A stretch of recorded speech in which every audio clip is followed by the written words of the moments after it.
What I mean, you might get questions asked. Recorded. Yeah. Anyway, 7 o'clock. Okay. We will have a call to order, and we will have a confirmation of the agenda, and be resolved that the committee confirm the agenda as presented. Before we do that, I'll have to backtrack. I am on my iPad, so if we could do a roll call for all the committee members present, that might be a good thing, because my iPad only shows a certain amount of people. So if we could do a roll call present, I think that would be in order. So obviously I'm here. Mayor John Woodbury, the ex officio, if he's present, he could put his name out. I'm here, and I'll be monitoring. My Wi-Fi is very weak.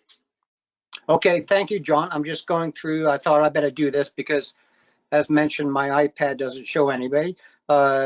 Michael, you're here. Yes, I'm here. Muriel, obviously. Jerry, obviously. And for Jennifer, Jennifer DeYoung, I apologize if I mentioned that last name wrong. If you're present.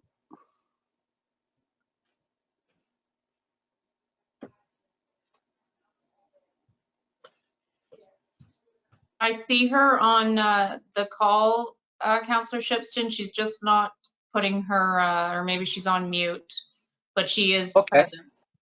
Okay, thank you, Lindsay. Thank you. And we'll go to Morgan McCannell. Present. Thank you, love. And Janice Powell. I don't think Jan's on. She usually calls in and we don't have any callers. Okay, okay, that's fine. So we do have quorum, Lindsay. That's obvious. Yep. Okay. And you missed Jerry, but he's here. Well, I didn't miss Jerry. I knew he was there, so that is my fault. We talked earlier, so I knew he was. I just want to mention, Martin. Apparently, the first meeting, Jan could hear the whole meeting. She just couldn't participate. Okay. And so she may, in fact, be hearing the meeting tonight, but she may not be able to contribute. So. Okay, that's good. Okay.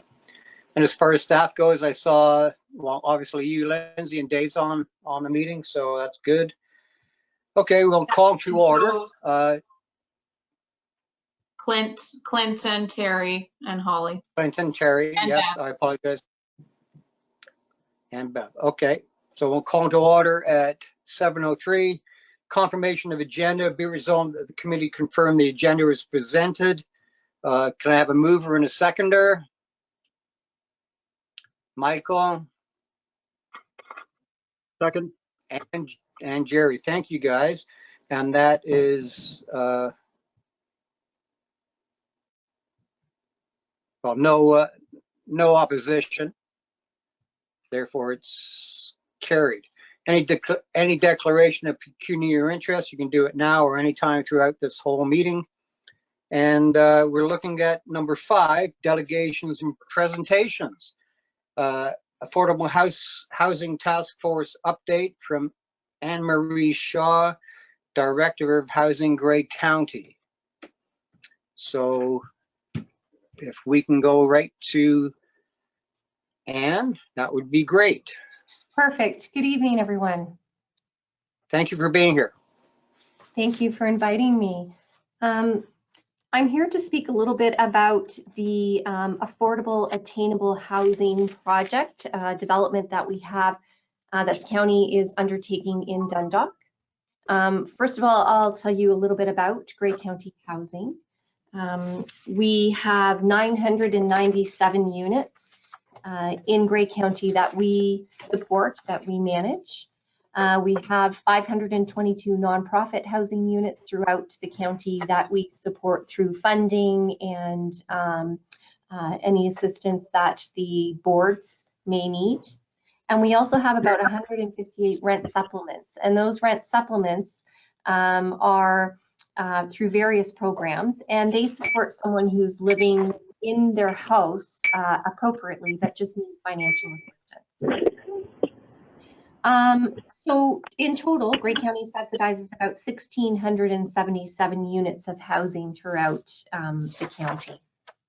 In 2020, we started an affordable housing task force, recognizing that there's still a great need for affordable housing, and wanted to investigate some of the areas in which we needed affordable housing and how we could improve and how we could, I guess, incentivize affordable housing to be built.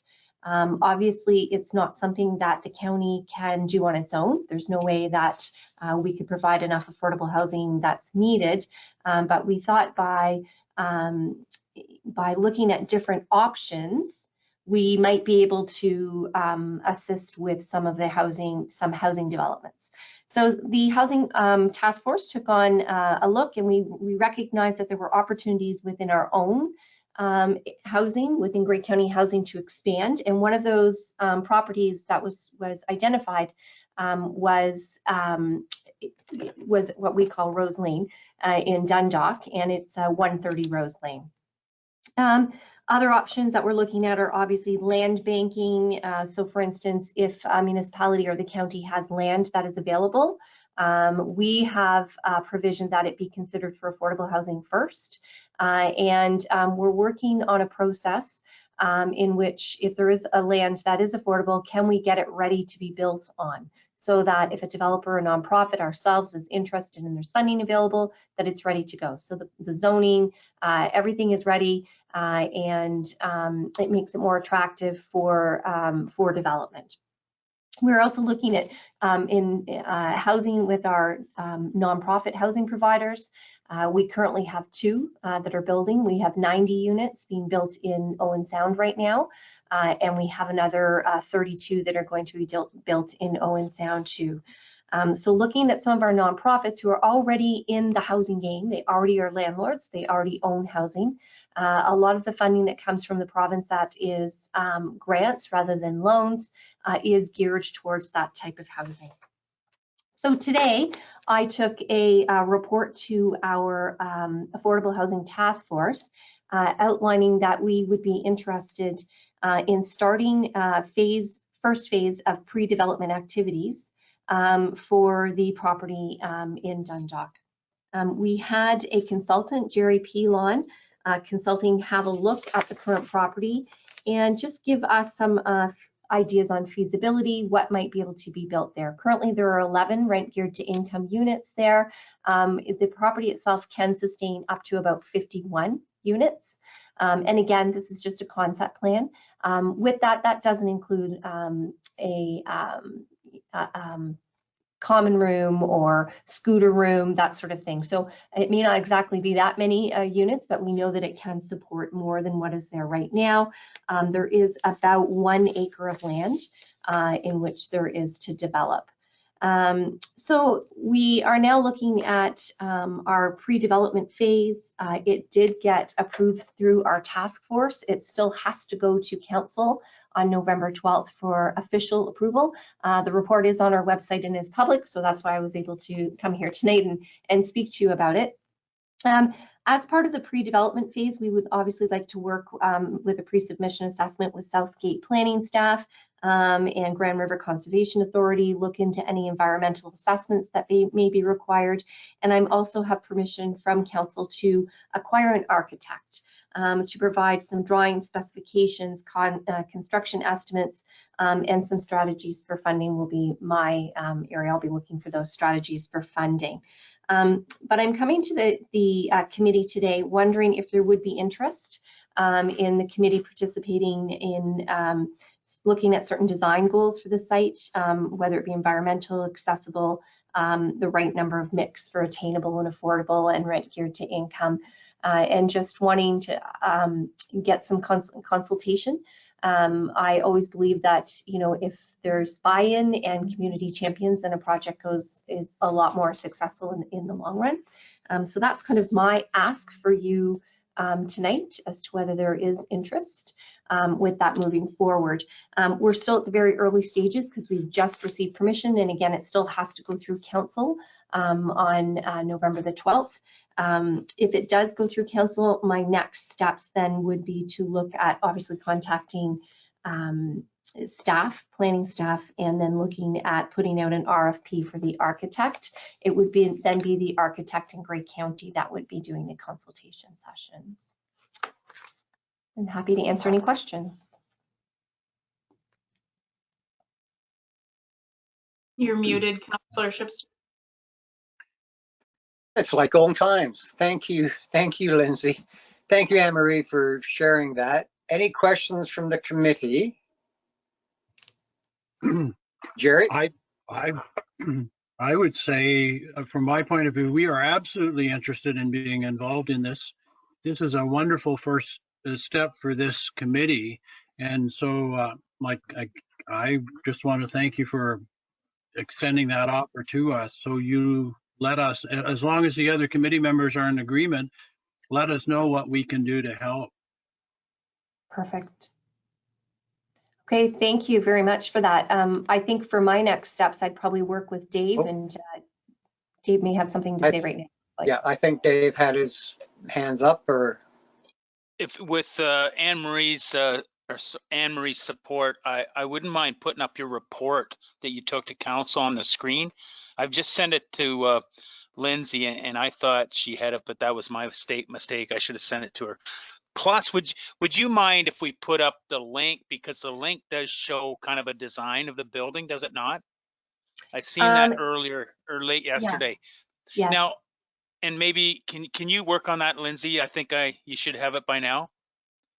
Yeah, and the design of the building is just a concept, so it is just what could be done on that piece of land. So for discussion purposes, because I'm always a visual person, and I'm sure others are, would like to see, it's on Rose Lane. Is it in addition to the existing building, or would it replace the existing building? It would replace the existing building. If you have a look, it's in a similar spot as to where it is right now. And there is quite a bit of an environmental protection area that's there, quite a large one actually. So this is what we asked, why we asked for a feasibility study to be done, just to see what we could do. And of course, looking at the maximum number of units. Doesn't necessarily mean that it will be 4 stories and 51 units, but that would be what we could do to maximize it. We'd probably also be looking at having to work with your planning staff around parking too. Right. Anne Marie, just for clarification, is this where the existing one is?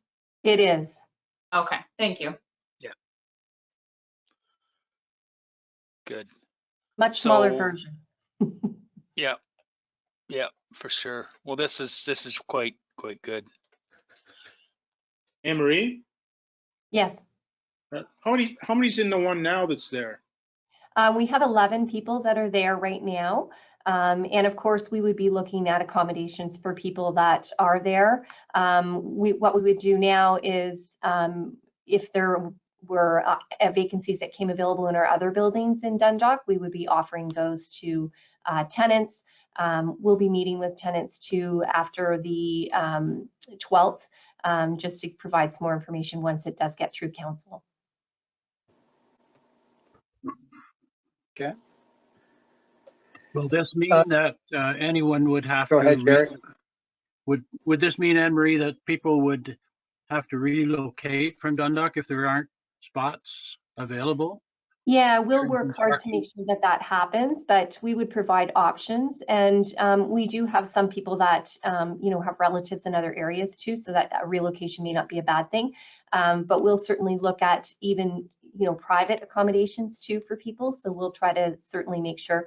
We have to recognize too that, with process that it's going to take, it's going to be probably a year or so before we're actually getting into the ground, maybe less if we're lucky enough. So there could be there probably will be some people that will have left by then, or we'll start working with them with options so that it's smooth. And they will also have the opportunity to move back in too if they'd like to. So once the construction starts, do you have an estimate of time that it will take? We're not that far along yet. Again, this is just, we just went to council today to get approval for funds to start that process. so that we'll have a better idea once we get an architect together and get some timelines, costs put together. This still does have to go back to our Affordable Housing Task Force once we have some site plan drawings and a cost estimate. Then that will need to go back for approval again. Also, we'll be applying for different funding. So just hoping that all of those funding models come in and that we've got enough funding to support the bill too. So again, very much in the beginning stages, but excited. Muriel, go ahead. Do you have a waiting list for Dundalk specifically? We Okay. do. We have a waiting list for pretty much everywhere in the county. Our wait list is very difficult because anyone can apply to anywhere. So for instance, and you can put your name on every building in Grey County, and then people from anywhere in the province can also put their name up here too. So it's very difficult to figure out exactly, but between, you know, Dundalk and Flesherton, Markdale, there's people that are on all the wait lists. So it will take a very good chunk of our wait list for this project. So that's one good thing. It will have a good impact. And we'll also be looking at some housing that's not just for people on our wait list. We'd be looking at for attainable too. So a little bit higher, a little bit less than market rent for people that are working in Dundalk and can afford to live in Dundalk. So there'll be two different types of housing within there. Yeah, hi, Anne Marie. Yeah, and there's Michael asked the question. There's 11 units now, and you said you could put 51 in there. 4 levels, and you just mentioned affordable housing for some. So this is going to be certainly not just for the elderly, but for everyone involved. Like the elderly can stay on the first floor, and you go from there. So you're working for the whole. One of the agenda packages we had was talking about a hub. So this could be a hub for a totally different demographic, from old to young, and just trying to go out there and work. So yes, that's right. Really great. This sounds good. Michael, go ahead. Yeah, thank you. I'm just kind of wondering on the model, when they break it down, how they go about. So say this is a senior that wants to move in there, so they can figure out how much money, like, are we amortizing this thing over like a 25-year period that it's going to take us a while, but to keep the rent affordable? Like I see some rent in Dundalk, like for, you know, 1-bedroom apartments, $1,500-1,600. Well, to me, that's not affordable for seniors. I talked to my uncle the other day, and he's up in Meaford, and he pays, his condo fees there are like $350, and that pays for getting his grass cut and blowing snow. Like, to me, that's more affordable. Yeah, he owns his place, but the $350, like, same with this one. Like, if the rent in there is going to be $1,500 to $2,000, well, it gets to the point that that's not really affordable for young kids starting off, or the seniors, in my mind. I'm just kind of wondering what type of finance. I don't really have a number of what that would be, but I can give you an idea of the affordable rents that we're doing in, we're looking at for the build that's currently underway in Owen Sound is around $620 for a 1-bedroom. So, and then there's the attainable units, which are for people that are working and that have a little bit more income. They're around the $850 to $900. So there will be a mix of different affordabilities within there. And that's one of the reasons the amortization part is very important that you just brought up. It is very difficult to make affordable units work when it comes to being able to pay off the mortgage, right? So that's why nobody's jumping up and down to do it. So it really does take some subsidy from various players, whether it's the county, the province, the feds, and probably it will require some ongoing subsidy for operation from the county too. But we won't know more details until we get further along in our process. Okie doke. Well, if there's no other questions, I guess. Oh, Dave, you have your hand up? Yeah. Thank you. Anne Marie, the 620 you quoted, obviously that's subsidized, but is the 850 to 900 equal, or is subsidized at another rate? So I think they're all subsidized when you think about it, because most rents right now for going rate for a 1-bedroom is about $1,100 to $1,300. So what we do is we look at what's the need. So what is the income of the people that we're trying to meet. So for someone that's working, you know, a job that pays $18 an hour, for them to be able to afford $800 to $900 in rent is reasonable. That is around 30% of their income. For our seniors and those that are on a lower income, the $600 is reasonable. And then we will have some rent geared to income. So those that are on Ontario Works or possibly even Ontario Disability Program, it would be an even lower rent. But it does take a mix of all of those to make sure that we have enough operating dollars in order to keep the building going. If I may, just a follow up to that. So you're working Go with ahead. Barb Fetty and Social Services to make that mix work, obviously. No, it would just be whoever's on our wait list. So if Okay. there's a person on our wait list, it would be dependent on what their income is, and we work with that person to make it work. Okay. And my last question is, so are you saying in that discussion that the price point, if we didn't have to subsidize from a municipal standpoint or other sources, that the rent of $1,300 to $1,400, let's say, would actually build and fund this development then? And I just want to get that discussion out there for us to all get our heads wrapped around what it would take. Yeah, and I don't know what that number is. I would have to we Okay. would have to get further along to find out what the cost is. For sure, If the cost of this building is 16 million, then we would have to figure out what is the the cost of the financing plus the operating. Right. But yes, it would be fairly large. I would imagine it would be around. Yeah. But Yeah. obviously, when you say use that $1,300 number, that's basically 2021 kind of numbers thinking, where the build is going to be at 2023 likely. Yes. Okay.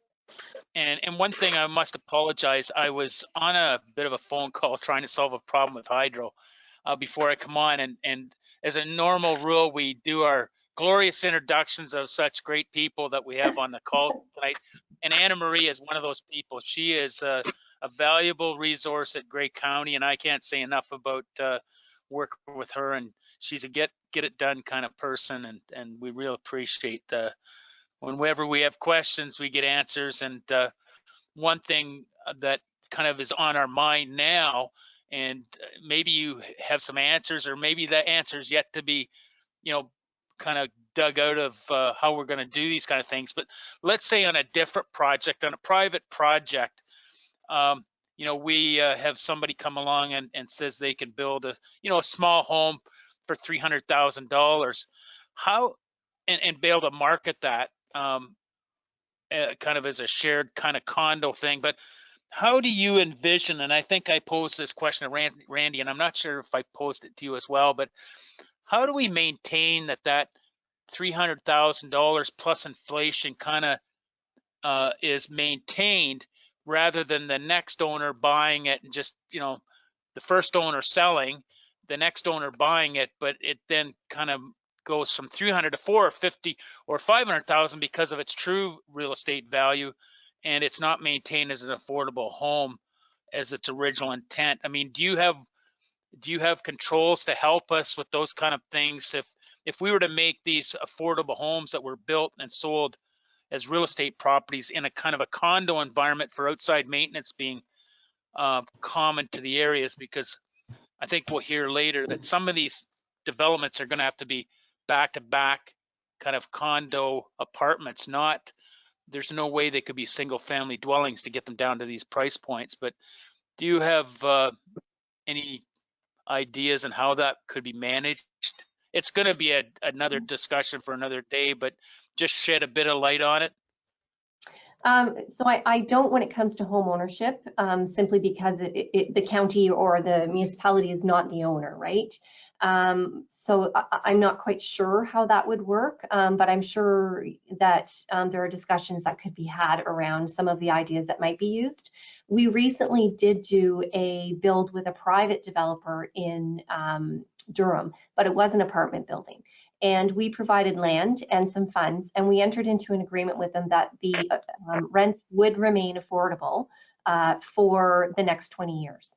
And after that 20 years, then, you know, it's up to whatever happens with the owner. But you have to remember too, the apartment sizes are very small also. So it is going to be a certain clientele that's probably going to gravitate towards that type of housing too. But anyways, that is one way, but that was again for apartment. So it's easier for us to control those rents. So if a person moves out, they come off our wait list, or they provide us with, you know, an income statement from the person, because they would have to make a certain amount of money in order to get into that. So I'm not quite sure how you would put controls on it for home ownership.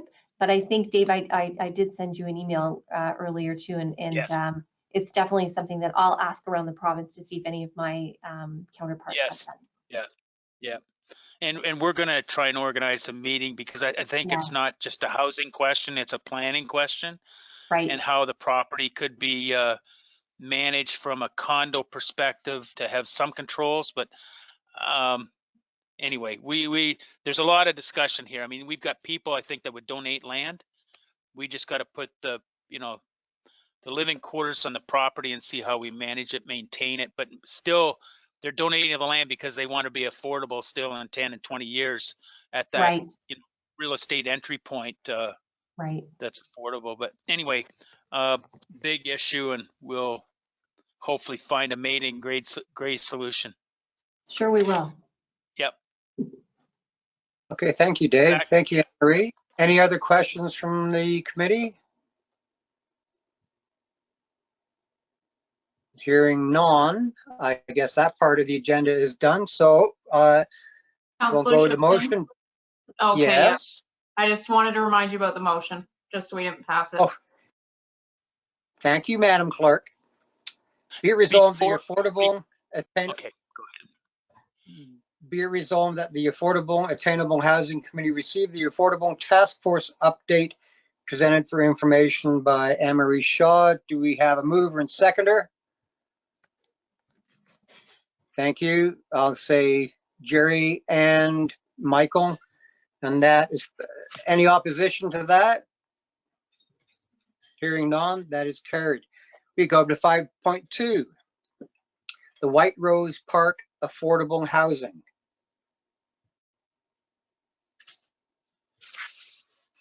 Good evening, everyone. Good I evening. hope good evening. My name is Julia Papa, and I'm a representative of White Rose Park. I'm here with the owner, Victor. So just say Hello, hi. everyone. Greetings. So if we can just please present our video prior to us speaking, that would be great. Surely. Thank you.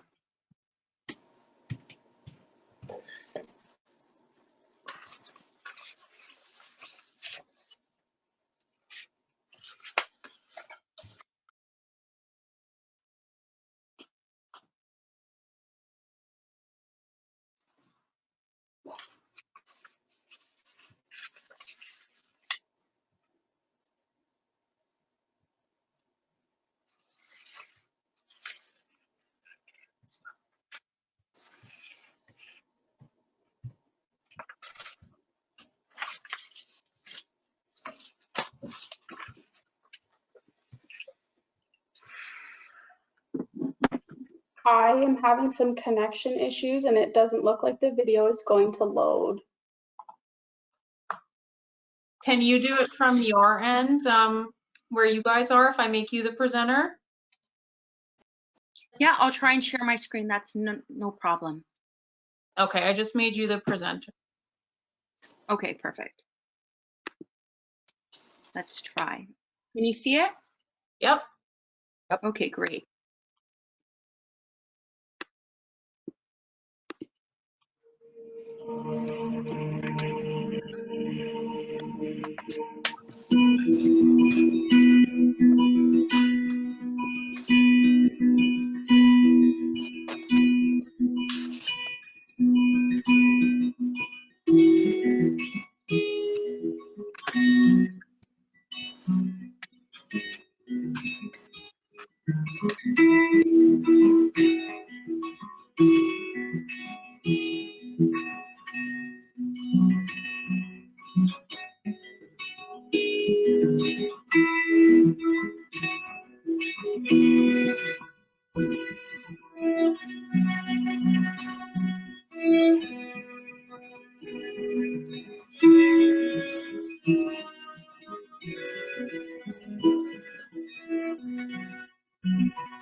So we just wanted to give you a little introduction of who we are, and we want to also thank you for the opportunity in order to present today. So here at White Rose Park, we're committed to helping Southgate Affordable Housing Committee to support Grey County in achieving their goals of providing sufficient and affordable housing. Our goal is to provide, one, a cost-effective way to build good quality, affordable housing in a growing community of Southgate Centrepoint in Dundalk. A little bit about ourselves. We build beautiful, livable communities with quality homes for over 40 years. Our generations of satisfied homeowners trust our construction expertise, our superb craftsmanship, and above all, our attention to detail. What's interesting about White Rose Park is that since 2016, we've been actively involved in building new communities in the town of Dundalk. The family-friendly town provides the charm and warmth of small town living combined with all of the amenities and conveniences of modern life. At Southgate Centrepoint, we've built a desirable community of single-family homes, and we're currently selling single-family and townhomes in phase 3 of our development and are planning to build a phase 4 in spring 2023. Today, we share a proposal with you to build a 48-unit townhome complex on our Southgate Centrepoint phase 3 site that would meet the affordability guidelines for Grey County. One of the challenges when we were conducting our research in providing affordable housing in Grey County is the fact that affordable housing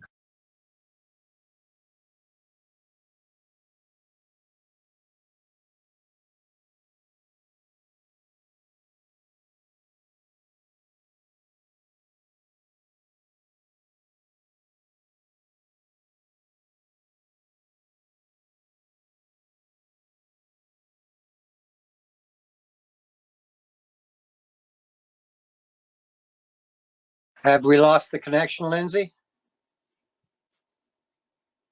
It sounds like it. Yeah, it certainly does.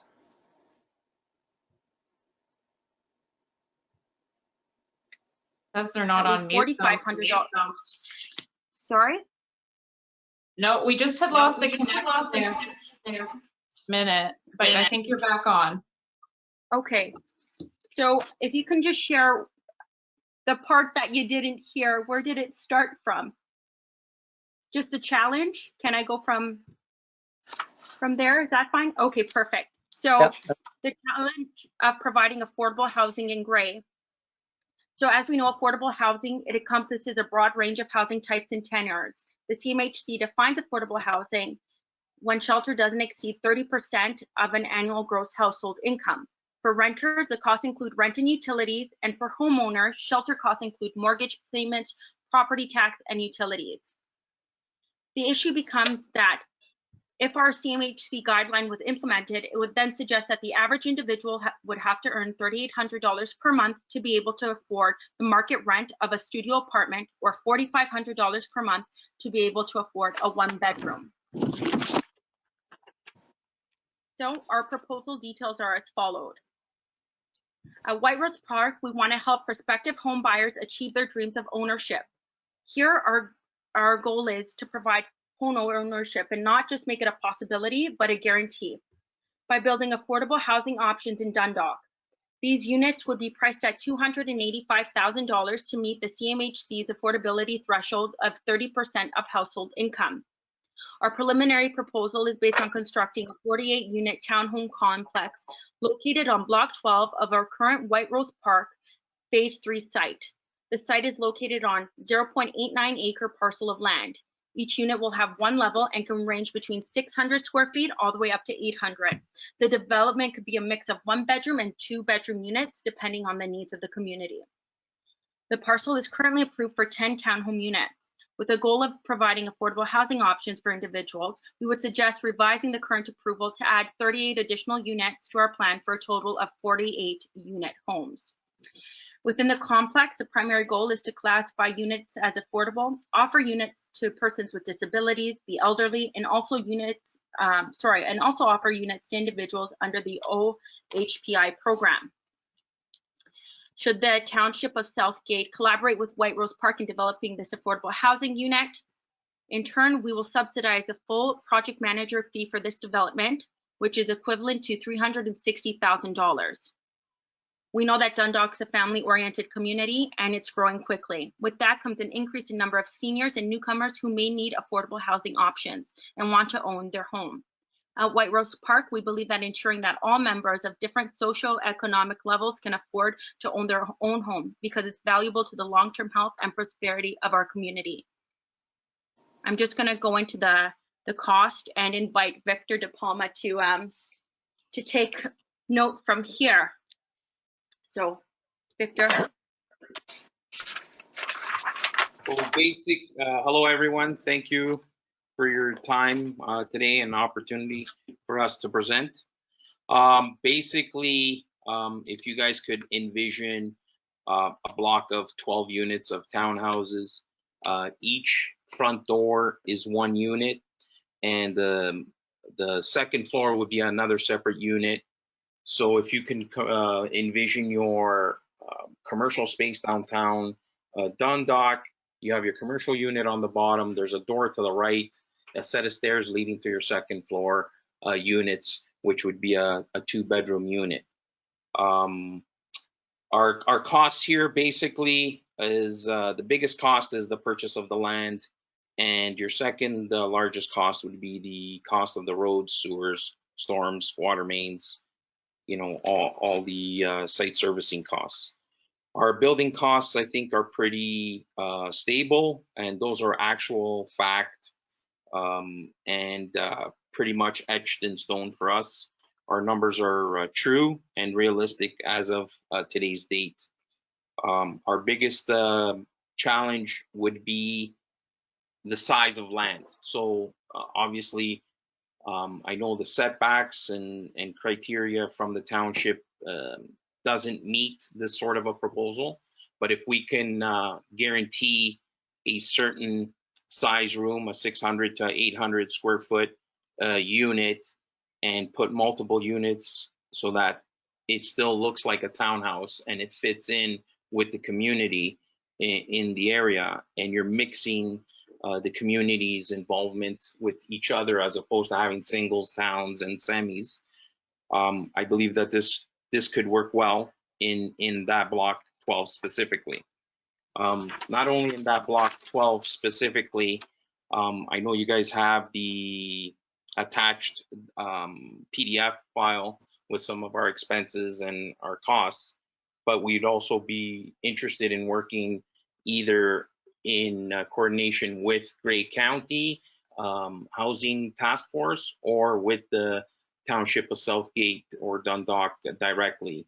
We're definitely open to giving back to the community and being a part of the community one way, shape, or another we'd like to be a part of something. So if there's any questions, I'd be definitely love to entertain any of your questions or concerns about the proposal. Well, there we go. So thank you very much. Any questions from the committee members or staff?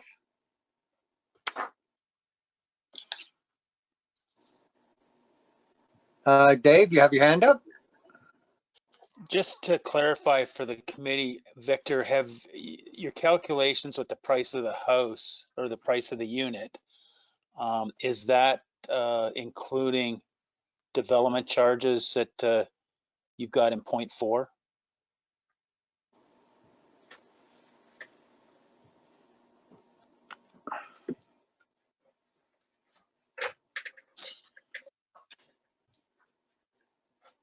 Do we still have Victor? Was on, but might have the same problem we had there during the presentation. I always worry people when they start talking about development charges for some reason. Well, understandably so. Well, there, I Victor, think that's you on Victor now? back. Yes. Yeah, we since I asked the question, I don't know if you heard it. We haven't heard you talk. Did you Can you hear hear my me now? question, Victor? Yes, we Yes, can. I did. So yes, go ahead. I did include development charge and building permit charges, Yes, yes. and I left that open for the township to credit back the project if Right. if that's in your favor or your best interest to do that. Right. But we did assume like the cost in our proposal. Well, I think if we're going to get serious as a township municipality, and I know this committee's got intentions to get something done, I think the council would have to, maybe make an investment in the development and look at development charges being waived for definitely the lower tier. The building permit fees could be waived, and as well look at the county to be a participant, and maybe those kind of contributions, maybe even land contributions, that could be our investment to somehow put controls on the property to maintain it as affordable, and inflationary increase is imposed rather than real estate increases imposed. Anyway, I'll stop talking. I just want to have that out there for discussion purposes if there's any questions around that. I do have one. You mentioned it being four levels and built for many people, aged, depending on where you are economically. And you did mention that it would just be like downtown Dundalk, where you have a side door to go up. Are there going to be any elevators put in this? Since it is being no elevators, because we're trying to, like, if somebody needs first floor access, we would accommodate that hopefully first, and try to keep the costs down, because once you start implementing elevators, I'll tell you, each unit it'll take up more space, and there's about a $25,000 cost involved in that, in an elevator. Okay, no, I just wanted to just make sure all the 4 levels are made specifically for what we need, so that's fine. I guess for me personally, either you, Dave, or Clinton, if this is going from a small area of, what was it, 12 units to 48. I apologize if the numbers aren't correct there, but is that going to affect our water units for development anywhere else? hate to be the devil's advocate, but Well, yeah, so we would have to commit, like in the calculations for like a studio or a 1-bedroom type unit with that size, we'd likely allocate 0.6 to 0.7 residential units of water and wastewater capacity. We'd have to assign capacity, there is no doubt. But by the time this project would get in place, that wouldn't be an issue. That's the least of our worries, for sure. Maybe I wouldn't mind if Clint would weigh in on this if there's any questions or comments he has. And maybe Anne Marie, I see she's still on the call. That's a dedicated Grey County employee for you. Maybe she has some questions she'd want to weigh in and get clarified if there are. There we go. I think I do have one. My question would be after, so it's home ownership, if I've got this right, and a person buys it, how do you ensure the next person, when they sell it, the next person moving in, that it's affordable? That I cannot answer, Anne. Okay.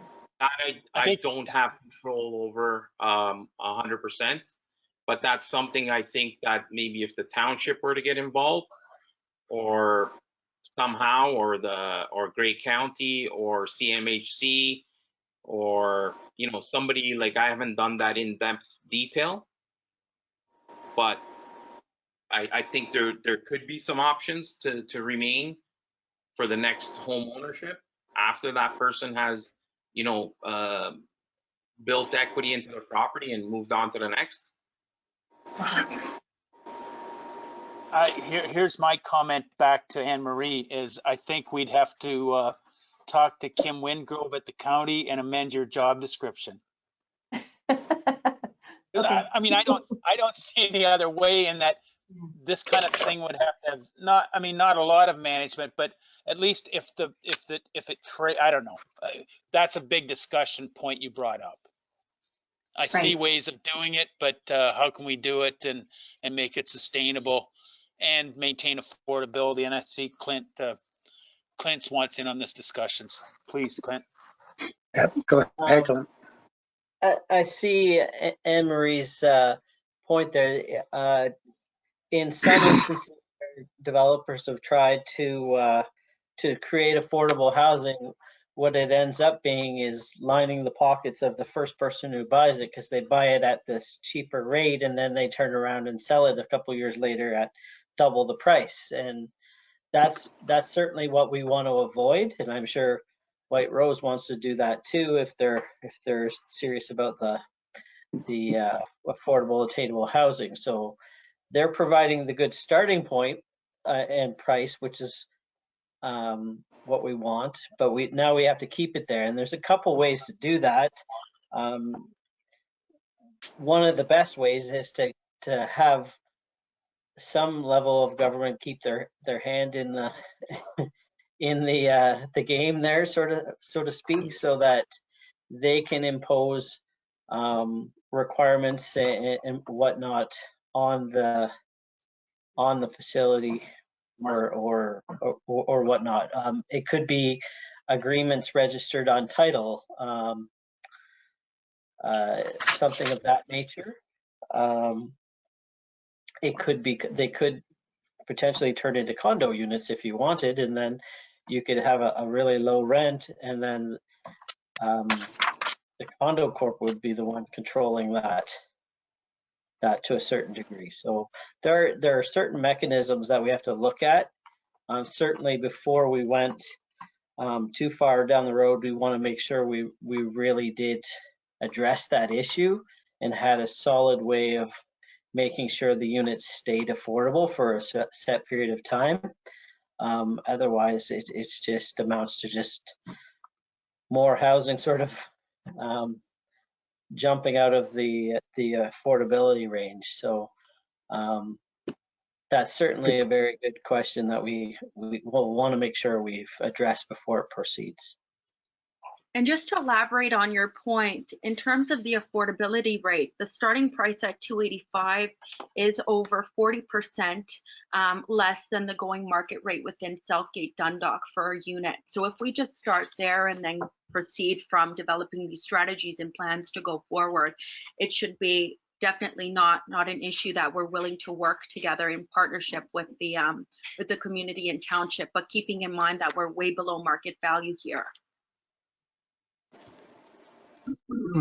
If Dave has Fair already enough. talked about the possibility of Southgate waiving fees, if that's the case, and if that's the kind of a partner that Southgate wants to be, why could not Southgate then have some input into what happens to these units going forward? It sounds to me like if the municipality's interest is willing to be a partner, they should be able to set some conditions on this development. Good point, Jerry. Any answers to that question? Clint's got his got- hand up. He's got the answer. Thank you, Mike. Thank you, Michael. Thank you, Dave. Clint?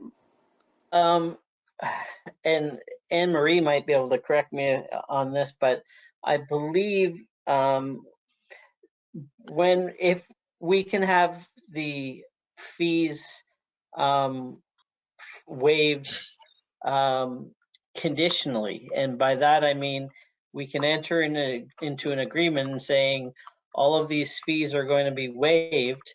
However, should X, Y, or Z condition be broken, then all of those fees are going to be due immediately. And you could work something like that out.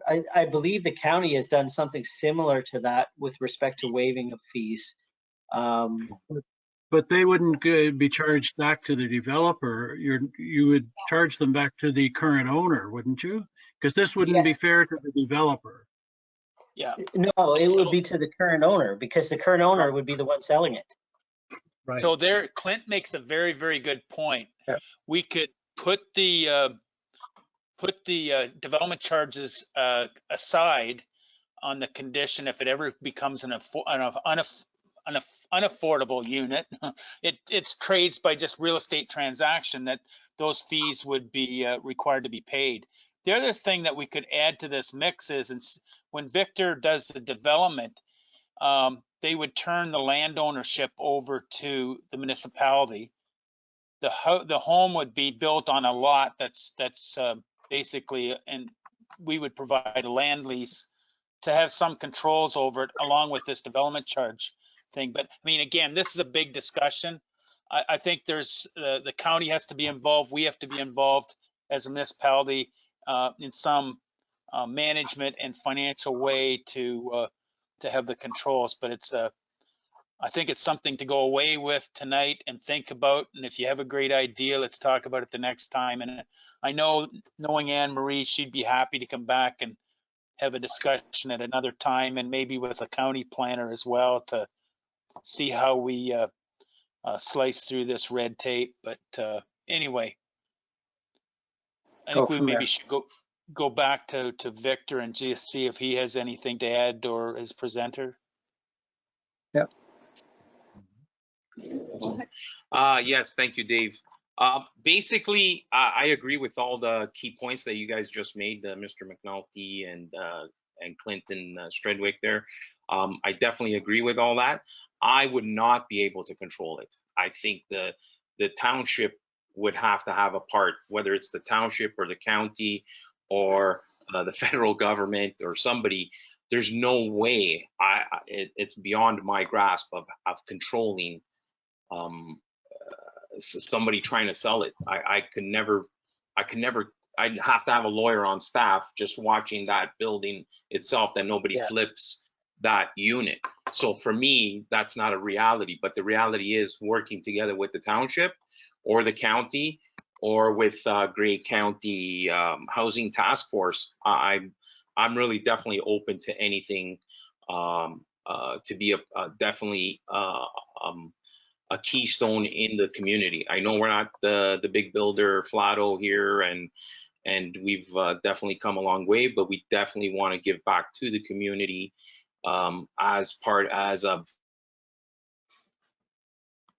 being a builder, whether it's building the proposed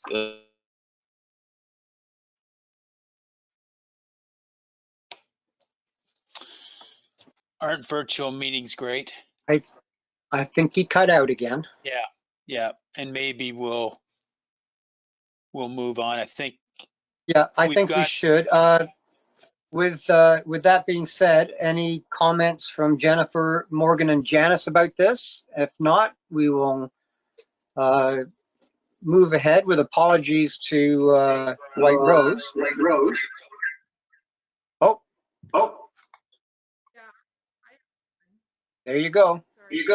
Yeah, one question I had is when he was presenting, he was saying that he would, initially have offerings to people with disabilities or seniors. So that would be first floor, it sounds.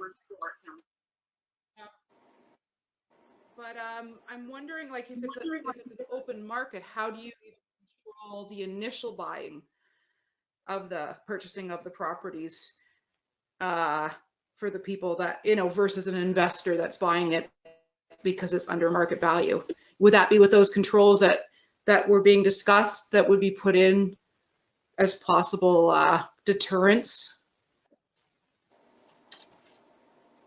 I think we would be looking at working with the county in order to do that and regulate those first tenders or first opportunity to buy. There was nothing in terms of building out from there. We really have to reorganize and actually calculate who exactly is going to be buying through the regulations that were proposed above. But in terms of White Rose Park and the liability associated with actually putting people within our building, that's something that we're not going to assume. That is something that we're working in partnership with the town to do. Jennifer, so I did have some like verbal conversations. I have a sister who is in the social services network, let's say, for abused children and families and so on and so forth. And she's done some research for me. That basic, the person who can afford to, or we're hoping that will purchase these homes are people who are looking to own something and put some equity into their own property. That's what we're hoping for, and making it affordable is that's what we're trying to accomplish here. Who's going to get approved? Who's not going to get approved? I don't know how to control that. I'll be quite honest. The only thing that I think, like Clint said, and other people have mentioned, maybe you could put restrictions. You purchase at 285 or whatever the number is, depending on the township, and you have to stay for 5 years, or I'm sure that there's different programs out there through CMHC and through other government services that will help guide certain people to purchase their own property, their own apartment, their own complex, right? Fair enough. Yes, the idea just is to add to that. we're all in. Then Jerry. Oh. Go ahead. Go ahead, Dave. Just to add to what Victor said, the only role that White Rose can play is being the builder and us working with them to transact the property to someone under certain conditions. And those conditions would have to be, again, we're going to have to hammer that all out. And I think that's a discussion that I think we need to think about. But there has to be some sort of municipal involvement, whether that's land ownership or a combination of land ownership and a condo fee, like $100 a month to maintain the grass around the property. I don't know. But from the planning side is where it's all going to have to be sorted out, that when the property's sold, it's sold for X. We agree that that's the price point that we can sell them at. And then if there's any sales in year 2 or 3 or 4, there would be an inflationary factor on the original sale price that would increment the cost of the home, not allow real estate to come in and determine what the market value is. That's the only way this could be done, so that the investment that the county might put in by releasing development charges or procrastinating on development charges till some later time or ever. And we would have to invest.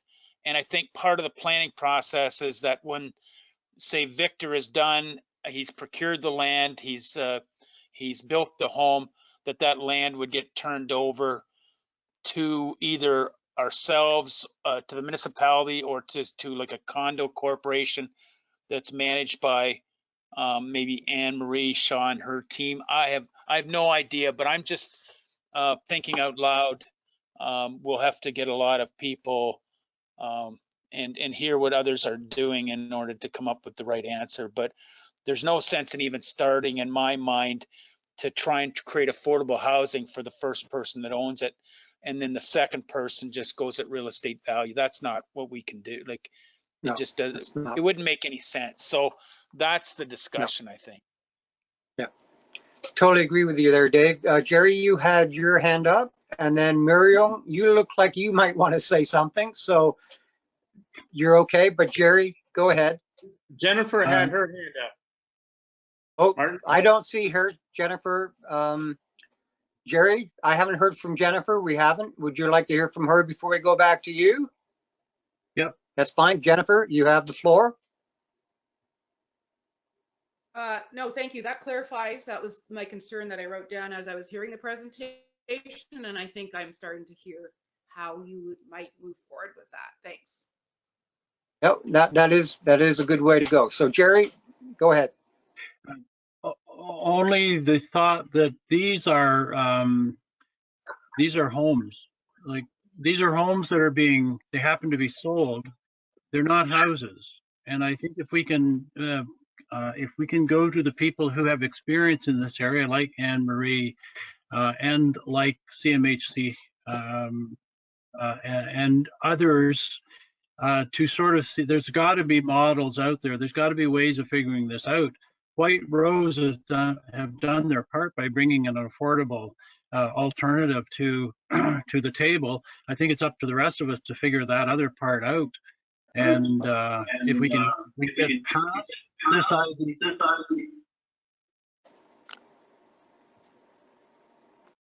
if we can get past this idea of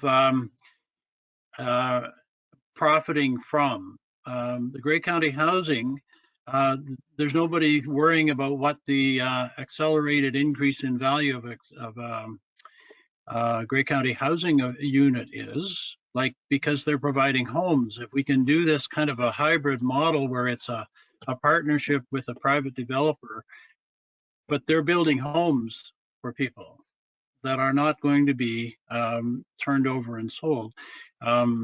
The issue of people coming in and buying at low prices, that's got to be something that we look at and how to make sure that does not happen, because that's kind of part of why we're in this situation right now. Anyway. Just to add, Good point, I Jerry. think Victor said something very important, that we're giving whatever young people or older people that's trying to get started the opportunity to build equity. And if we have some graduates coming out of this that builds up a couple $100,000 equity and can jump up to a larger home, that's amazing. Terry makes a good point here in the chat, that we would want to make sure that conditions is that somebody doesn't buy this home and then turn around and rent it out as a rental property. There would be those are kind of strict conditions, would have to be written into and registered on title. Yep, that makes sense. Okay, any other comments from anybody? Because we can move on. If not, hearing none, thank you, White Rose, for the presentation. Oh, Muriel. Sorry. Go ahead. This is obviously really important stuff. So how does it go forward? Like, what do we do with this? Is Okay. this a... There's the question of the night right there. I think staff have to go away, and Clint and I and Anna Marie and the county planners really need to brainstorm and research this. I know Anne Marie's looking for those kind of best practices in other regions. So we'll do some research on that. If you have time, go on the internet and Google something and see what you find. And if you get great ideas, please shove them Clint's or my way, and we'll be sure to look at them. But this is a really difficult one that we better get it right, or it'll be a mess, you know. But I think it's a great opportunity what White Rose has presented, and I think there's likely other similar things with maybe different twists that you know, help people get started. That's. And I think you just said it there, Dave, help people get started, because the price is now nobody can start. So again, any other comments or questions? If not, we will move forward. I think we're all good. Sure, go ahead. This is, again, I just want to reiterate that this is a preliminary proposal. So this can change in the matter of whatever ideas are brought forth. Again, we're willing to work with the county and the township in whatever ways that they need as a builder. So that's our closing comments for discussion tonight. All right, well, that's great. Thank you very much. So 5.2, White Rose Park Affordable Housing. Be it resolved that the Affordable and Attainable Housing Committee received the White Rose Housing presentation for information. Do I have a mover and a seconder? Muriel and Michael, or yeah, Michael. And any opposed? Hearing and seeing none, we will move forward. So thank you again, everyone. Item 6 is the adoption of minutes. Be resolved that the committee approve the minutes from the September 28th, 2021 Affordable Attainable Housing Committee meeting as presented. Do we have a mover and a seconder?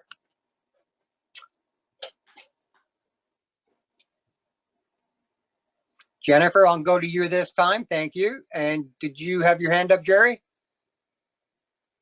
We haven't seconded. So we'll go to number 7, staff updates. First on the agenda is 7.1, the committee sharing email address. So would that be you, Dave, or Lindsay, or? Holly, do you want to speak to this one? Or Holly?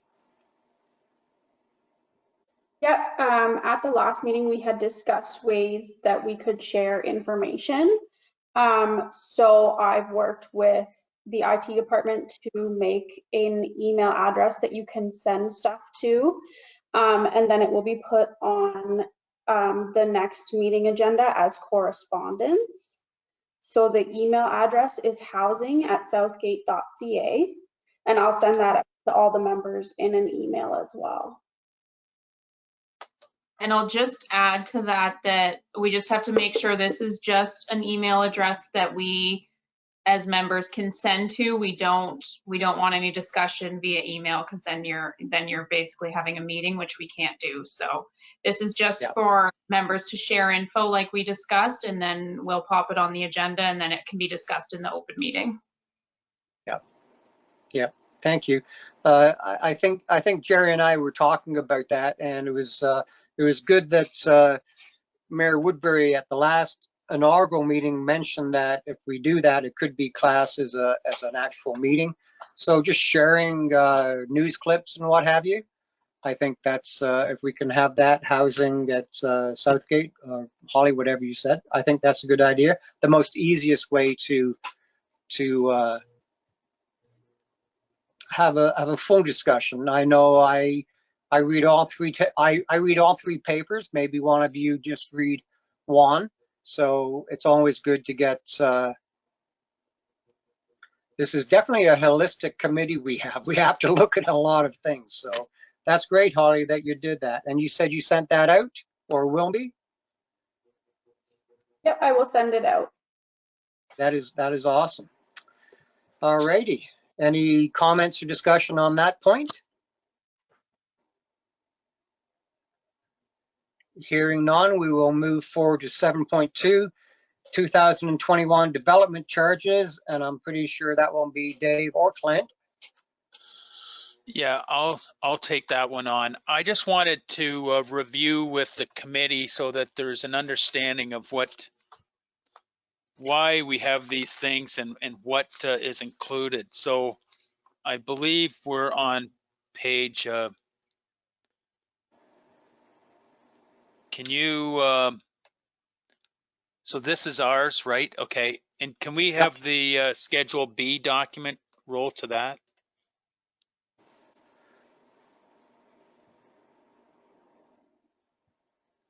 Can we go further to Schedule B? Holly probably only has the pamphlet. Okay.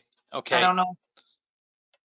So I just for those that aren't aware what development charges are, development charges are we do a study and we're doing one next year, so you can watch that process. But basically what we do is we assess municipal-wide services, and those municipal-wide services are highways or roads, fire protection, parks and recreation, library, administration, and waste diversion.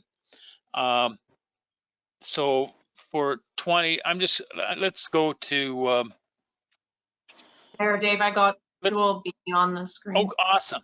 Okay, so you can see that the road portion for a single family dwelling is $2,678, but maybe I'll move across to more of an apartment bachelor or one bedroom. It's $1,105 for roads, $123 for fire, $939 for parks and recreation, libraries $94, $131 for administration, and $20 for waste services. For in the rural area or in town, costing $2,412 in 2021 for that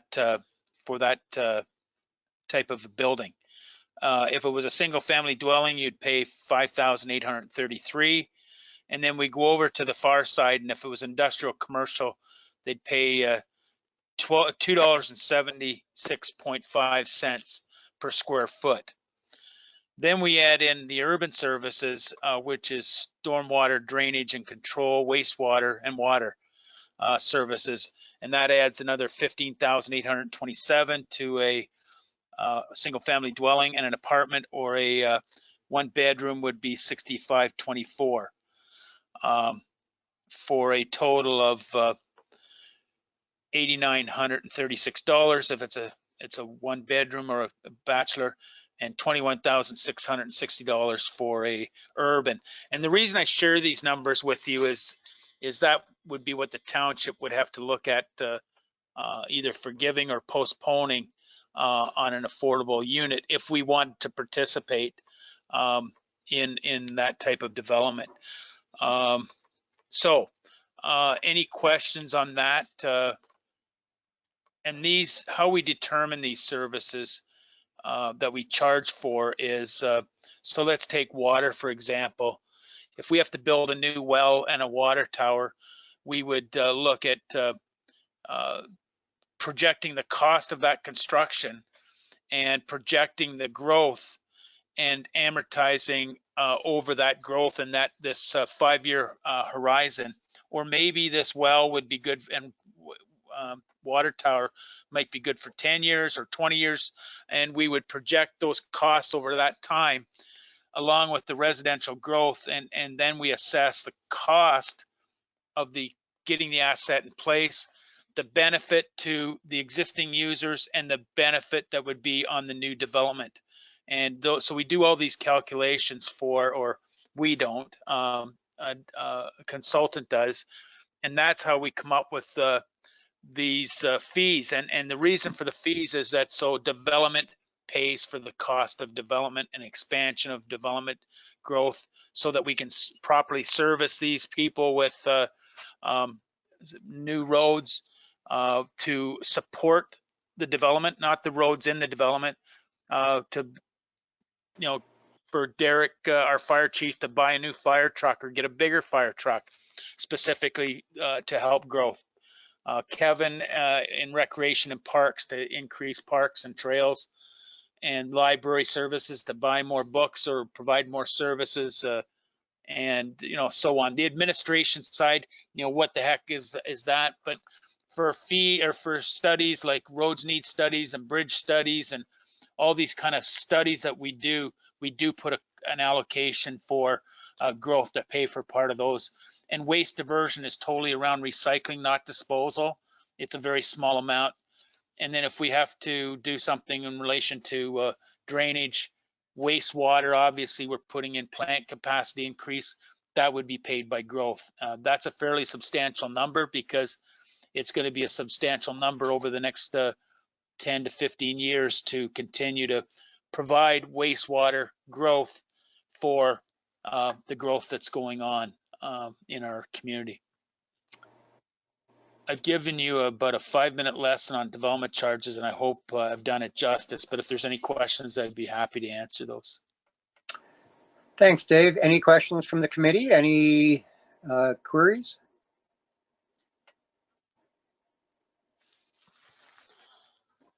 Hearing, Dave, I have one. I know these are very important, Dave.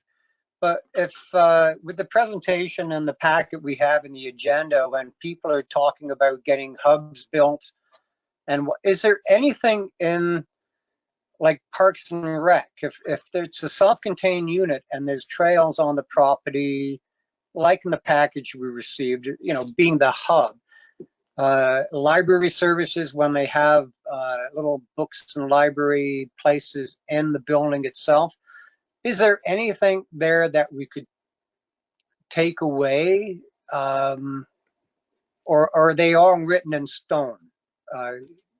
As the other builder said, if he had to put an elevator in for a 4-story, that would be adding $25,000, $30,000. So my question is, these are really written in stone. There's no way around not charging these? So the fees, development fees are written in stone as far as what we should be charging, but there are some exemptions that the township could apply. Okay. Sometimes we have to be careful. Clint made an excellent comment, and maybe we could postpone the fees, because in some cases, if we're allowed to defer to a later time to pay fees and that kind of thing. But if we say we're actually exempting fees, and we need to get the answer from Watson and Associates, our consultant in this area, but their economists are go through this stuff in fine detail. Sometimes if you out and out just cancel a development charge on a certain project, we have to pay that development charge back from taxpayer dollars.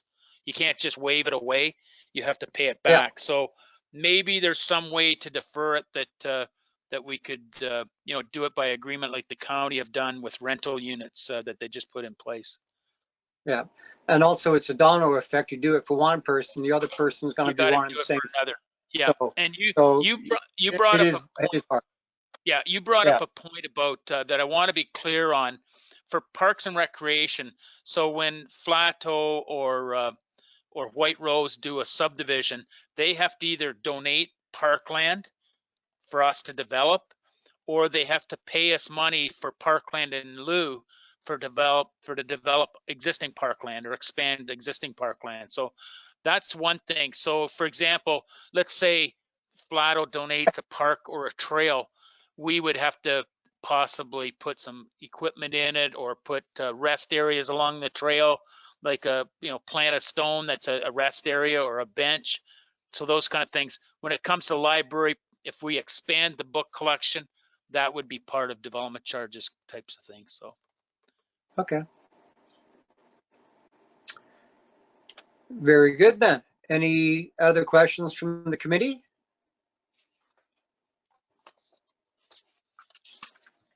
If not, we will go to 7.3, which is the 2021 building department fees and charges. So we might go around the whole same thing again with the charges, but if we could have a look at that, Schedule C, that would be great. So, Holly, did you say Bev was on tonight, or? There he is. Great. I can't see him, so if you're there, Bev, any comments? I am here, Mr. Shipton. Thank you very much. I'm sorry, I was doing a few other things. Could I get you to repeat the question? Just any comments on the fees and charges building schedule? We just went through a little chat with Dave about DC charges and how some are written in stone and that may be waived or deferred to another date.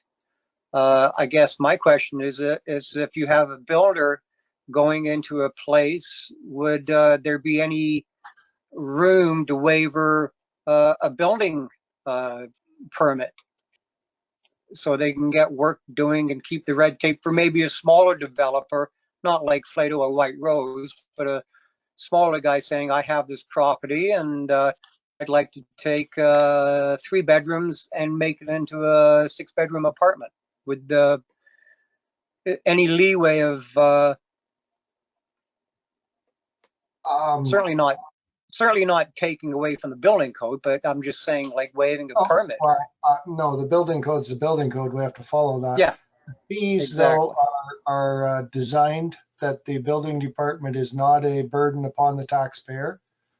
So Right. that's the way the fees are set, to make sure anybody building in the area covers the cost of the functioning of the building department.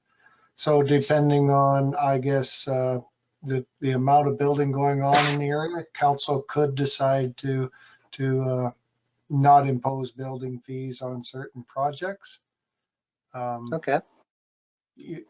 I think though you'd need to be tied in, it'd have to be a Southgate project of some sort that other builders would not be looking for the same, I don't want to say handout, but for the same deal. And all of a sudden there not being fees available to pay for what is required. Yeah.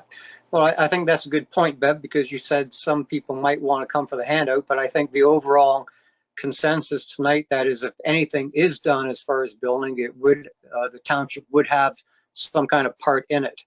So I think if the township yeah. had a part in it, then we could justify waiving the fees. Yeah. Okay. Any comments from the committee about this subject then?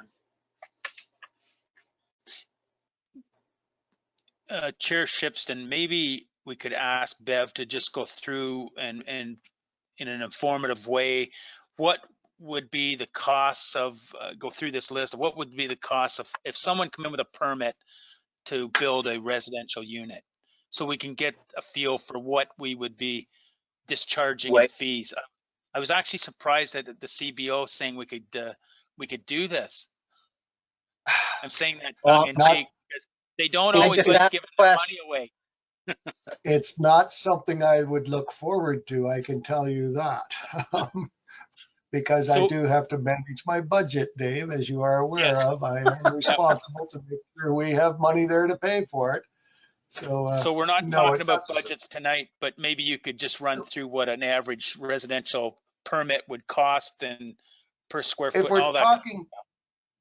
If we're talking average residential homes, like a single family dwelling, right now it's based on 65 cents a square foot. So 1,000 square foot home will cost you $650 for the basic fee. And then there's add-ons like plumbing. Plumbing inspections are $65 per floor. So if we have to walk down into the basement and check out the basement, first floor, second floor, that we keep adding $65 for every floor there is plumbing on that we have to look at. If there's a deck on it, it's $150 per deck. And some people will put 2 or 3 decks on them. If there's a covered porch, that's at $65 or 65 cents a square foot. So that can add up. But the average 1,400 square foot home usually comes in around $1,200 to $1,300 for a building permit. We do have larger ones that come in at 2,000, but we don't see a lot of those. We have some that come in at 960. A great deal of the subdivision homes are coming in around $1,000 to build a subdivision home. Now, when you're talking a apartment building, those fees change. They're change, can't say substantially. It's still 65 cents a square foot, but there's also other fees that come in there because we may have to bring in an engineering firm to review either the fire suppression system or the mechanical system, how they're heating the building, that kind of thing. We look for expertise, and the people who are doing it would be responsible for paying for that as well. Were you here for some of Victor's presentation? I listened to everything. Okay. I've been here since 7. Okay. Yeah. Okay. Sorry. Thanks a lot. I didn't notice. But he indicated 800 square feet, and just throwing that in the calculator is $520 based on 76 or 65 cents a square foot. Based on on that type of building, build, there would be some mechanical fees. but they would have Sorry, their on own that type mechanical. of building, yeah. But we have to have somebody review the mechanical end of it, and Right. there'd be a fee for the inspection on the mechanical, because these aren't small buildings. They're not very, how do you say? They're not a single family. They can become quite complex on how they make sure smoke is not taken from one end of the building or fire even and transferred into the next apartment beside it or the next unit 3 units down. So it can be quite complex. Yeah, so if it was a 2-story back-to-back condo arrangement, which I think is what Victor is talking. Now, is he talking 2-story, the second story owned by the homeowner? Yes. Okay. So that reduces the fees quite a bit. If he's talking 2 stories of a different family living on top of each other, then there's more complications involved. Yeah, it'd be fire separations and all that stuff Yes, would have fire to be designed in. separations, elevators, etc. Well, there wouldn't be an elevator. It'd be a walk You up. already said he wouldn't be any elevators there, guys. So, okay. Thank you for bringing that up, Dave, and thank you, Bev, for You're welcome. those answers. So, yeah, that's great. Any questions from the committee?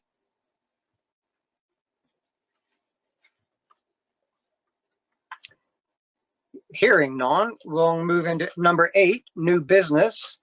And Jerry, I'm going to throw this right at you because you did call me when I was coming home, but you did mention in your email, hopefully everybody got it, about some kind of plan to get the committee going and to find out information. Goodness knows we've had a lot of information tonight, but we can certainly kind of do a little bit of a laser tag on things that might be more important for the next meeting. So if you'd like to take that on, Jerry, I'd appreciate it. I'm just going to pull it up on my phone. Okay, so I have sent this to Lindsay. So the staff will not have received this.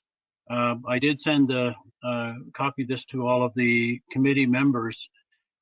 And what we seem to keep coming back to a handful of sort of general areas. And so I've just taken from comments from committee members when I sent out an email earlier a few days ago just to get ideas about things that we didn't want to miss in our conversations.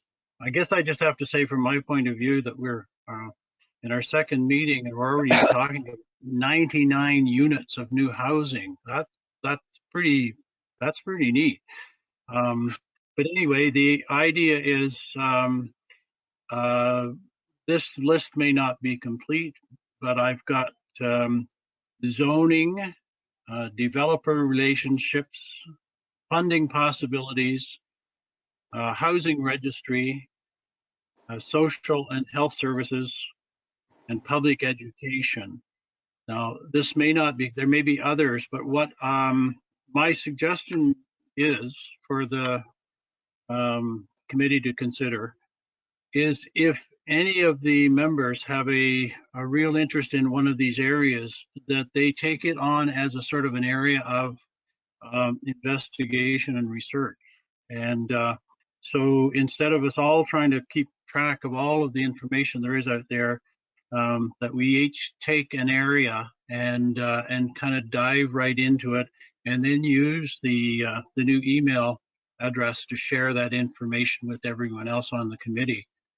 So just presenting it as a thought to try to save perhaps some time, or to sort of maximize our efforts over the next few months.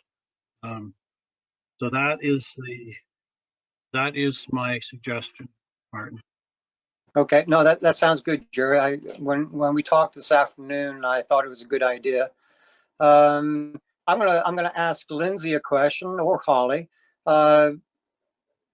Well, actually, Jerry, you're not looking at a subcommittee of a committee, are you? We're just doing this on our own time. We can pick, because if we get into subcommittees, it's just going to get bogged down, I believe. So, no, I'm just thinking that if someone has a real interest in any one of these areas, that they take it on as their sort of area of expertise in the context of this committee.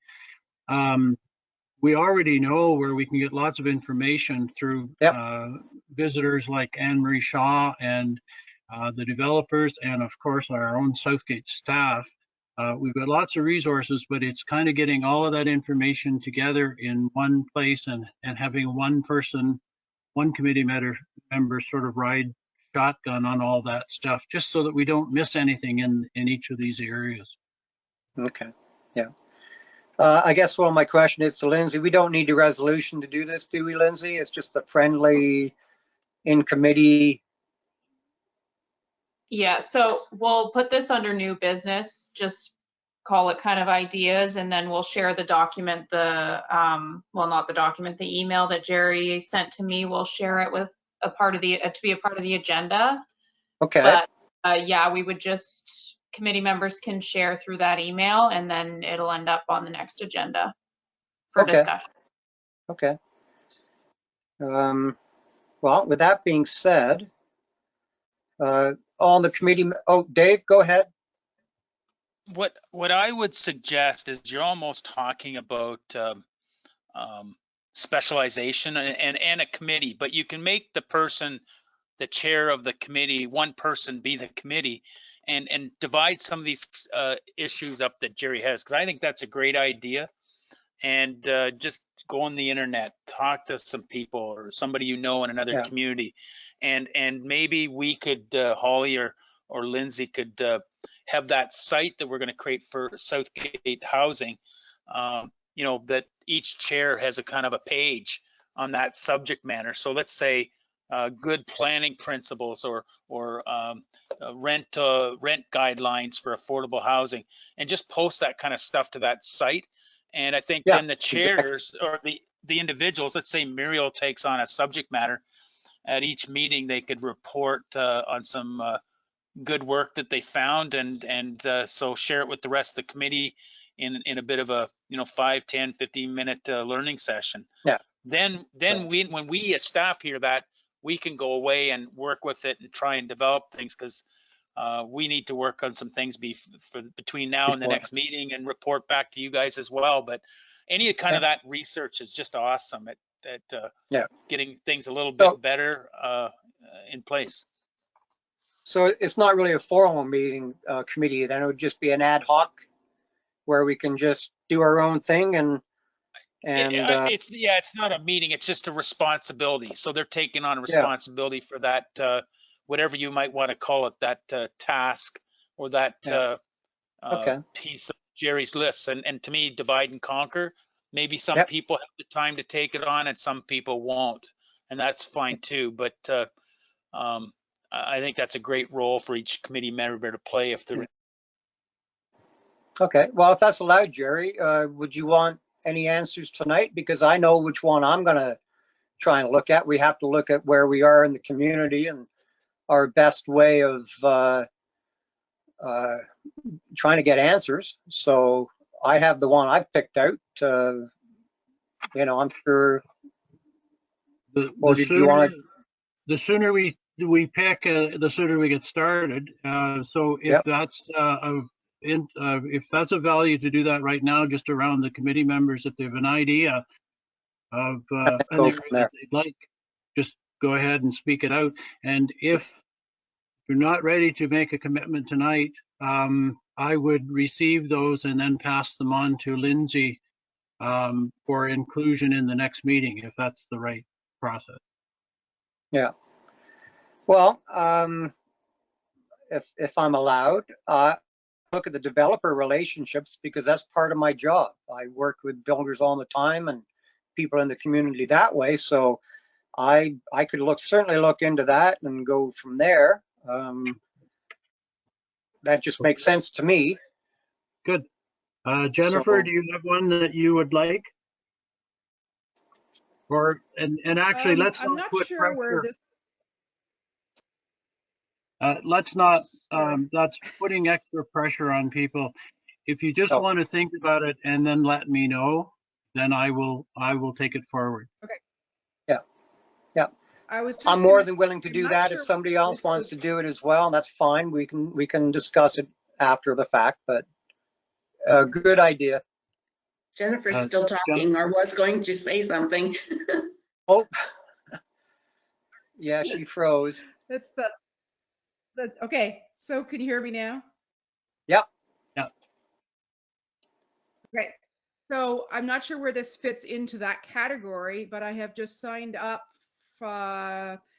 through a homelessness support network for the Housing First for Youth course, and I've just started to work my way through that.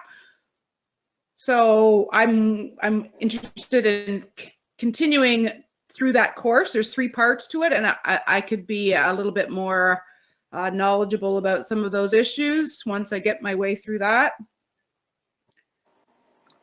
Would that come under public education, Jennifer, do you think? Probably. Yeah. Probably that would be my area of strength as far as my background. Can we put your name then beside public education? Yes, you may. Okay, thank Yes, you. you may. Muriel, have you any thoughts? Lots. Good for you, Muriel. Oh, too many. Just a point of clarification, Jerry, you did a great job of sort of rolling topics together under major headings, right? You did. Anyways, but one thing that I had when I put down, I suggested like a housing registry or something for connecting people, but I'd also been thinking about for like ensuring the affordable rents or costs or whatever, and how to control that. And I think like there was too much there, but maybe it's not even a registry, like that would be part of it, but it's like, I don't know, if some body that's controlling housing, affordable, attainable housing in Southgate. So it was sort of like a bigger thing than just a registry that I was suggesting. So it gets really complicated, but a lot of the discussion tonight, sort of is around that, how do we control costs and keep it affordable for people? So I think I'd be interested in that, but I'm not sure even what all I'm talking. Okay. So what if we said it was housing registry and ensuring future of affordable housing, something like that? Yeah.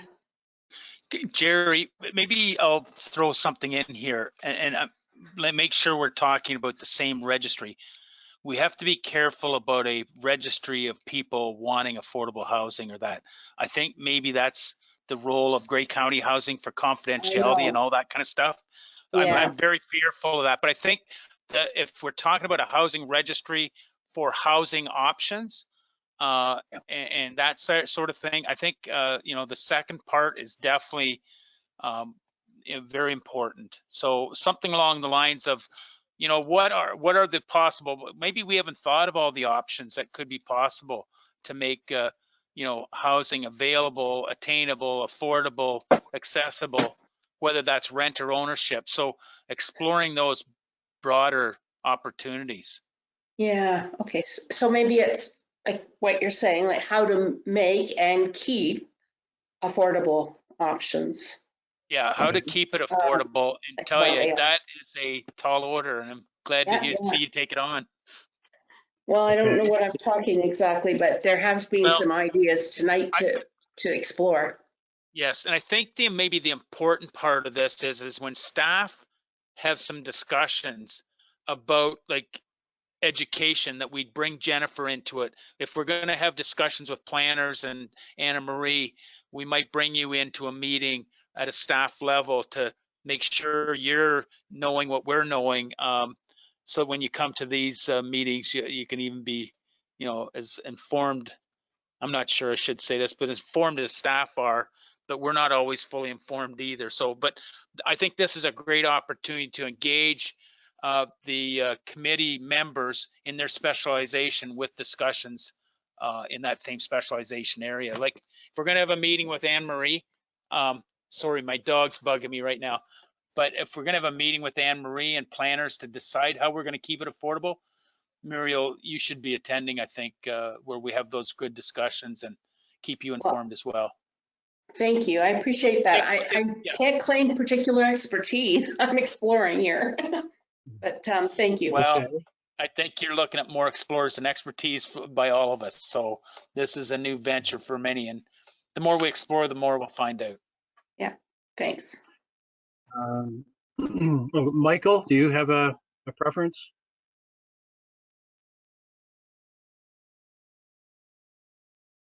Yeah. If you need to think about it, that's okay too. Yeah, I'm thinking more. I'd like to get into some of the government's responsibility and stuff too, because I do think that some of this falls back on them for allowing, a house that was sold for $250 2 years ago now is selling for $500,000.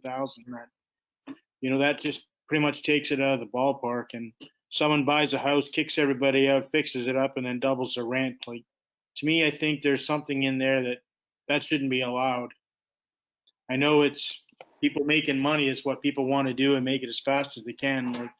But it drives me crazy when I run around Dundalk here and see all these signs. We'll buy your house. We'll buy your house. We'll buy your house. Like it just, you never seen that 5 years ago. Now you see it every day. You take it down today and there's another one up tomorrow with a different number on it. So, yeah, I don't know. Somewhere along there that I'm getting older. I need a place to live. And at $2,000 a month, I can't afford that. So. So would that come in under zoning, Mike? Yeah, I think so. Okay. And these general areas they can be sort of manipulated and massaged a bit too. Jerry, I've got Jan on. Could we call that title for I think it would sound maybe, or be more definitive of council government liaison position? Council government liaison, sure. So if we're going to have a talk about how we're going to fund some of this stuff, eliminate development charges for affordable housing, I think that's the fit for this thing. And if Mike is going to try and reduce the price of housing, I'd like to see how he's going to do that. But anyway, it's a tall order. But I think, let's going forward, let's have someone that's, leading the charge on what progress we're making in relation to land acquisition and the role the municipality is going to play, and the role that we're going to be with development charges exemptions and building fee exemptions and other creative ideas. There's likely others. I just don't know what, negotiating maybe with Enbridge to feed the building under one bill or and divide. I don't know.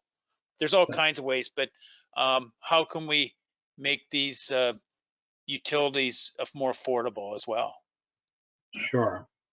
Okay. I have Jan on the phone, and I'm going to ask Jan if there's a topic that she would like to take on.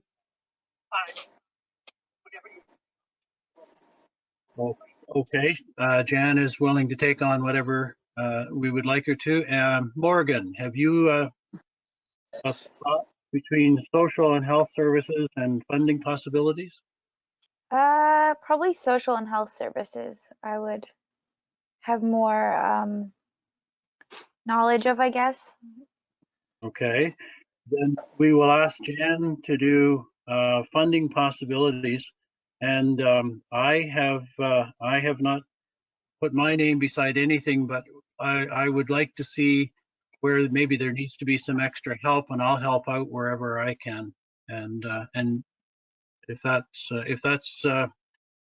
acceptable to the committee, then we've got some assignments made, and I'll report all of this to Lindsay for inclusion for the next meeting. Dave, go ahead. Jerry, could you put some definition for staff around social and health services? Like what are you thinking that title is in relation to affordable housing? I have some ideas, so but I just... the idea of how to access needed services and supports, for example, people who need housing but are going to need a little bit of help, some supports to maintain that housing.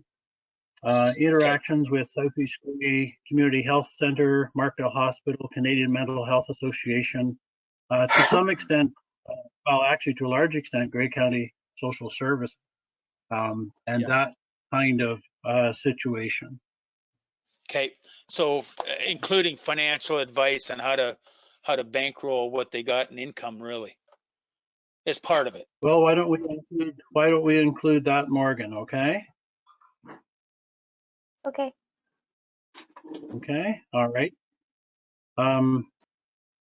The other one, there's another just occurred to me, and I'm not sure where it fits in, but a conversation I had with Ethan Henry, who anyone who works for Southgate need to treasure that young man for all he does for the kids in the area. But Ethan was talking about access to recreational opportunities for people. And so that kind of falls into sort of social and health services a little bit as well. How do we make sure that people are able to access recreational opportunities that might be presented in the township? So anyway, so I'll try to tidy this up for you, Lindsay. And do I send it to Lindsay or to Holly or both? You can send it to both of us, Jerry. Okay, I will do that. Okay. Okay, thank you. Maybe I'll just, those are awesome ideas. What I would suggest is that maybe, Jerry, you've done a lot of work on this so far, but maybe it'd be good, just a one-page job description of what those tasks are would be good for maybe you to work with each of the members that have taken on these tasks to say, okay, what is this? Because, you know, I'm not sure when maybe we do the job description for social, finance, and health services, we've given Morgan quite a bit to chew on there. So I think a job description would help for future when this maybe gets passed on to somebody else, or you decide to spin the wheel and give something to another person and trade a bit. But we could help with that too. You know, a format. Lindsay and Holly could create a format, and people could just fill in what the duties of that task is. Like, what is a government liaison, council liaison going to do? Okay, sure. And I think it would be good for the committee to understand and good for the person taking on the task. And you could always put at the bottom, and all other duties as assigned by Jerry McNulty as an option. Well, we could do that. Let's give credit where credit is due. The bulk of this came from an email that Muriel Scott sent in response to a request for ideas, and Jennifer responded as well, and Morgan, and conversation with Jan. This is just trying to sort of get them into sort of herded into general areas so that we can maybe get more mileage over the next few months. So great, thank you. Michael? Do you have a comment, Michael? Yeah, for kind of new business, I'm just kind of wondering from a counselor's point, if David knows, is there any property that we would have in the township that that we could use as a project to get a developer and go through the steps of, you know, maybe the tiny homes, you know, that's being built in Dundalk here soon, like work on some type of a project that we could put some costs down on paper, how we could put, you know, 30, 40, 50 houses on a piece of our property that we're not using now in the township, what it would cost us for water and sewers, you know, like not sewers, but septic system that's in the country versus in town here. If there's anything that we could do something like that as a project, you know, then we could go into development charges and see Grey County official plan. And I'm just kind of wondering if there's anything out there that we could use as this committee.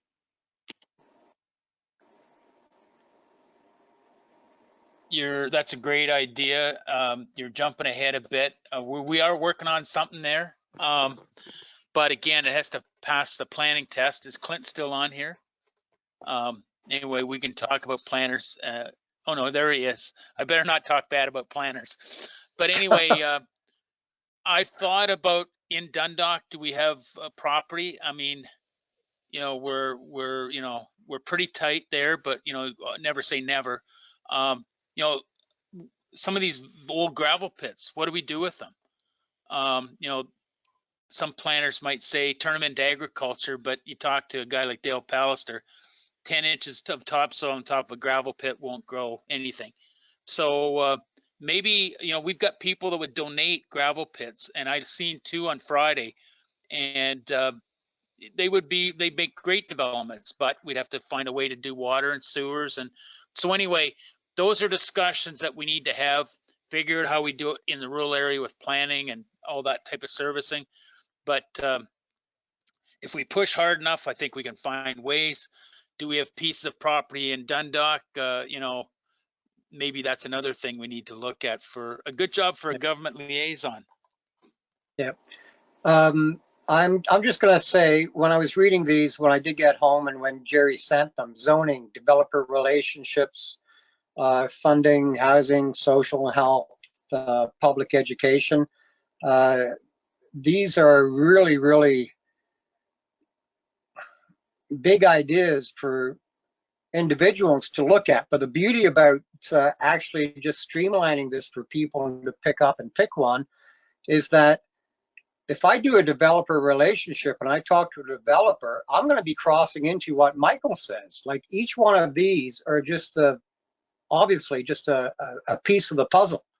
So when all the people start to look at things and go on the computer and see what they're finding in their specific ones that they picked, we are going to be getting information going into that hub that Holly is going to send, where we're going to find all this information somehow is related to the other, because how could you not have our property in Southgate not have a developer relationship or a housing registry or zoning, as Michael is willing to take on? They're all connected. So it's going to be an interesting month to see what we read next time around, because they are all interconnected in such a way. So Jerry, thank you for doing this. We're kind of cutting to the bone, but when we meet again, I think there's going to be some meat there, because we're all going to be going all over the place looking at different things and hopefully come to the same conclusion. So anyway, any other comments on this idea? And if not, and hearing none, and again, I apologize, I can only see a few of you on the iPad. We will go to 9 correspondence. So be resolved, the Affordable Attainable Housing Committee received the items on the correspondence agenda dated October 26, 2021 as information. And this would be the 9.1 Seniors and Intergeneration Purpose-Driven Housing Solution, CMHC Solutions Lab. This was quite a lengthy tome.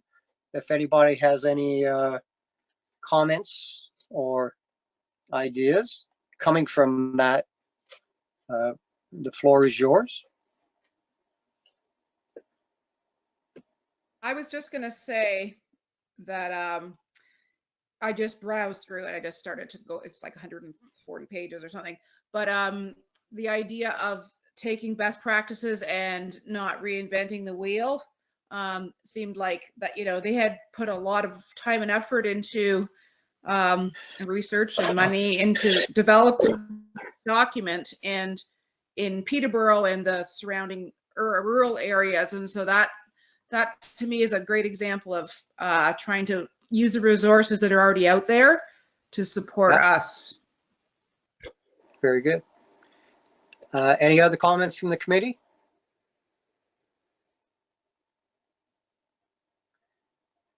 Hearing none, we will go to item 10, which is the next meeting, which I believe would be.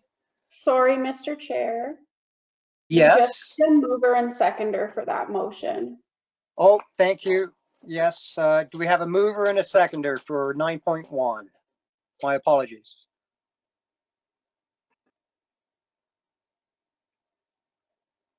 So moved. Seconder? Jennifer, thank you very much. Again, my apologies. So moving forward, and that was obviously carried. Next meeting, which would be November 23rd, I believe, Holly? Yep, that's correct. Okay. And coming to the next part, Councillor yes. Shepton, I just Yes. want to, because all the committee, well, Jan's not on the line, I don't believe, but most are here. Does this time and date, or the fourth Tuesday of the month, does this work for everybody the best? Or when everyone's here, I just wanted to double check that. It's kind of hard to figure it out just by corresponding, but. Yeah, it works for me. Works for me. Okay, perfect. Yeah, you got consensus there, Lindsay. So that's great. Okay, so the next meeting will be November 23rd, being a Tuesday. I think that'll give us more than ample enough time to get something going on the things we picked out. Dave has a hand up. It just, does the committee have anybody that they think would be a good person to come forward and speak at the next meeting? And was those presentations tonight valuable, I guess, is the other thing that we just like to know. It's likely, go ahead. Muriel? I was just going to say, I don't know if he's a presenter at this point, but Jeff Van Jeem from Southeast Grey Community Health Center is interested in participating, supporting, whatever. He asked if he could join our committee. I was talking to him at their 10th anniversary celebration, and he and I said, well, I let Martin know as the chair. So I actually forgot to do that right away. He's interested, but what he would, and he mentioned presentation, but I don't know what he would present on, and I don't know what the topic would be. But he is there. I think he's wearing multiple hats in terms of what he's doing for the center, but housing is one of them. So is that from the Southeast Grey Community Health Center?